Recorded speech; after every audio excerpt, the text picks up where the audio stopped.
It's time now for today's edition of Focus, and today we're going to turn our eye to Japan, one of the world's most modern nations. But hard as it may be to believe, the country is home to a group of outcasts who number a staggering 2 million people. The so-called burakumin are discriminated against because back in feudal times their ancestors had professions which were deemed to be unclean. Well, to this day, they still face social exclusion, but the government is finally taking action. France 24's team in Tokyo went to find out more. Kazuo Ishikawa proclaims his innocence outside the Tokyo High Court. The 77-year-old spent 32 years in prison after being convicted of the murder of a teenage girl. His death sentence was commuted to a prison term, and he was granted a conditional release in 1994. Since then, he's been demanding a retrial to clear his name. Today, my aim is for the judge to examine new scientific evidence produced last year and review my conviction as quickly as possible. The criminal justice system convicted me purely on the grounds of my burakumin status. The judge was not interested in examining the evidence. Many in Japan regard Ishikawa's case as symbolic of the injustices suffered by the modern-day burakumin, members of an underclass labelled untouchables since the 17th century. The buraku of feudal Japan were called filth, or non-human, due to their work slaughtering animals, digging graves and working leather, jobs that were considered unclean by Japan's indigenous Shinto religion because of their association with death. I think that back then, the police exploited prejudice towards burakumin people to frame Kazuo Ishikawa and condemn him. The policeman's logic was that most people would just think, well, after all, he is a burakumin, so it's no wonder he's a murderer. Now Ishikawa is fighting discrimination that belongs to another age.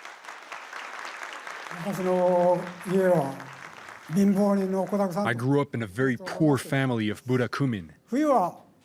In the winter, we used to eat birdseed from local farmers.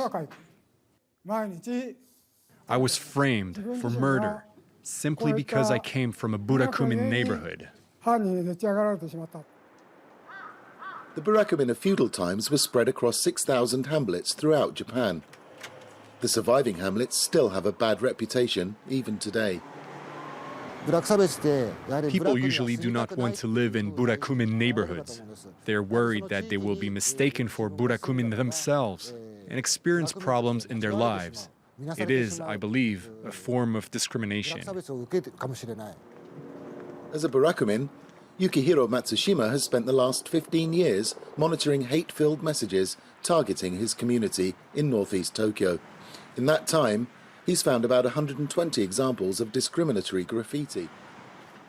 I found hateful messages scrawled in these public toilets. One of them right here said, "Beware, there are burakumin staff working here. Isn't that scary?" Graffiti like this proves that discrimination against us still exists. Matsushima's been on the receiving end of anti-burakumin bigotry. When I was a child, I was humiliated by my classmates. And even my close friends insulted me. I realized that I was different and that I would be discriminated against all my life.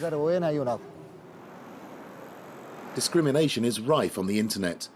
One publisher has even uploaded census details of buraku people. Campaigners have spent the past year trying to have the information taken down.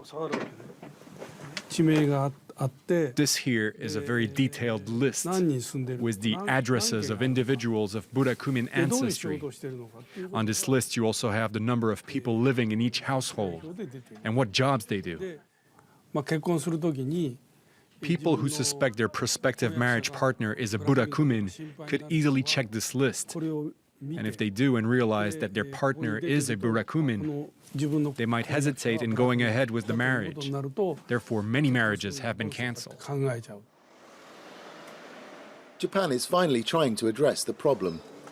Last December, Parliament passed a law that recognizes discrimination against burakumin, but critics say it doesn't go far enough because violations will not be punished. Well, for more on that, we can speak now to Ian Neary, who is a professor of modern Japanese studies at Oxford University, and joins us now. Thank you so much for speaking to us, Professor. Just to be clear, the burakumin are ethnically identical to the rest of the Japanese population. Is that right? Yes, absolutely. Okay, and just tell us a bit more about the realities of being a burakumin person in modern-day Japan. I mean, we saw some examples there in that report of people being discriminated against. Is that representative of the daily lives of burakumin people, do you think? Yes, I think so. Of course, it varies significantly from one part of Japan to another. There are some areas where discrimination is more obvious than others. In the Osaka and northern Kyushu area, it's more obvious than, for example, in Tokyo. But for those people who are aware of their own buraku background, they will be aware at least of the possibility that they will be discriminated against if and when they try to get married and if and when they try and get a job with a major company. It's incredible to believe that a country as modern as Japan should have such an attitude, if indeed these people en masse are discriminated against. But do you get the impression that as the years go by, attitudes, as they do in many places towards many issues, are slowly changing? Things are much better now than they were in the 1950s. There was a government programme of community improvements that improved the living conditions and did a great deal to introduce anti-discriminatory education in schools, but it never went as far as to make discrimination itself illegal until December last year. So there has been improvements, but until very recently, there was no real admission from the Japanese government that discrimination actually existed and that there was something that the government, could do about it. And just to help us to understand, to put ourselves in the shoes of Japanese people who have this long-standing disliking or fear of the burakumin people.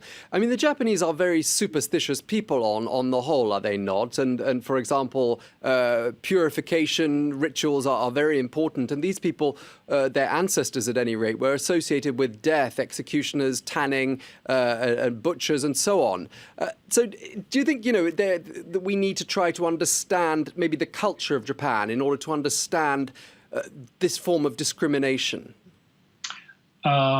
Yes, except that I'm not sure that I agree with you that the Japanese are any more superstitious than the English or the French. There's a lot of unexplained superstition in most cultures, but I think you're right that we do need to look at the nature of the way in which this discrimination is embedded in Japanese culture if we're going to try and understand it. And there are suggestions that, in fact, the burakumin do make up quite a large percentage of the ranks of the Yakuza, the gangsters in Japan. Have you ever heard that claim made before? Do you think there's any weight to that claim? It's, of course, this kind of claim is almost impossible to verify. I mean, how would you do this?